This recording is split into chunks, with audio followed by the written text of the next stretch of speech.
These are very violent and very dangerous individuals. When you look at the photos up here on the screen, you'll see Helan Sanchez, who was at that hotel room at the Motel 6. I mean, you could see him with his hands up. The spotlight in the room is our spotlights from our armored vehicle and from our sheriff's office vehicles. He is actually pointing that AR-15 and pulling the trigger, pointing it in their direction. This is a very, very dangerous individual that should not be on our streets because he is out there victimizing people in these violent robberies. You could see what they did to the vehicles that they stole or they took from other individuals. They lit them on fire. These are violent robberies. And in fact, in one case, some of these individuals were involved in a home invasion robbery within the city of Mendota where they robbed residents of Mendota.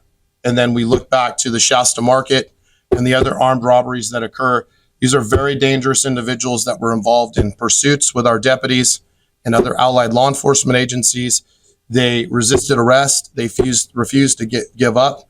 And in most of these instances, they were armed with either handguns or AR-15 assault-style rifles. So we are talking about individuals that pose a significant danger to our community. Gangs in general all over the nation are involved in human trafficking, gun trafficking, robberies. That's how they make their money. That's their bread and butter. So it is both, American-born people and people who have immigrated who are very innocent people that are victimized by this type of violent behavior. And so the message is you have to report this information. If you do not feel comfortable contacting law enforcement, you can always call Crime Stoppers.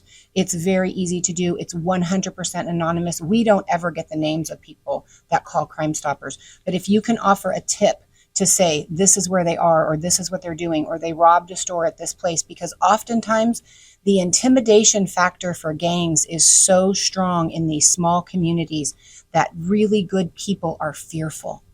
They don't understand the criminal mentality. They don't participate in the criminality, and they are very hesitant to speak because they feel that they are alone.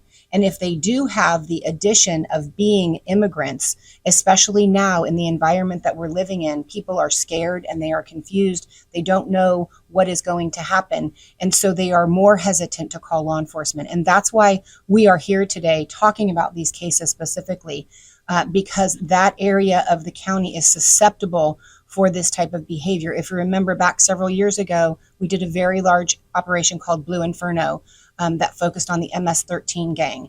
And it was a huge, very costly, very intense investigation. And there were cells in Western Fresno County of the MS-13 gang that we were able to eradicate. And this is one of the reasons we're coming out now is we want to be able to make people aware without being fear mongers, without causing panic, that, this is the type of information that we cannot help if we do not know. We cannot account and allot resources if we do not know what's happening in the communities.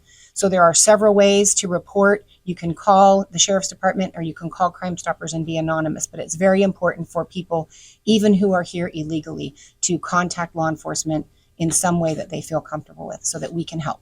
I just want to be very clear that people in our community hear it from me that if you're a victim or you're a witness of a crime, when our deputies show up in this uniform, they're not going to ask you what your immigration status is. They're here to protect you and they're here to help you.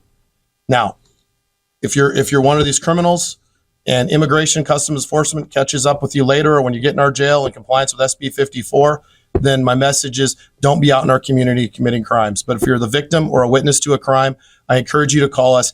We do not care about your immigration status. We want to help you and protect you and ensure that you are not victimized. Historically, the way that we have always dealt with illegal people who commit crimes is that they are investigated, they are prosecuted, and they serve their sentences, whether that's in a local jail or sometimes they're just on probation. And then after that, then if they are in custody in the state prison or the local jail, then it is up to immigration to handle them from that point.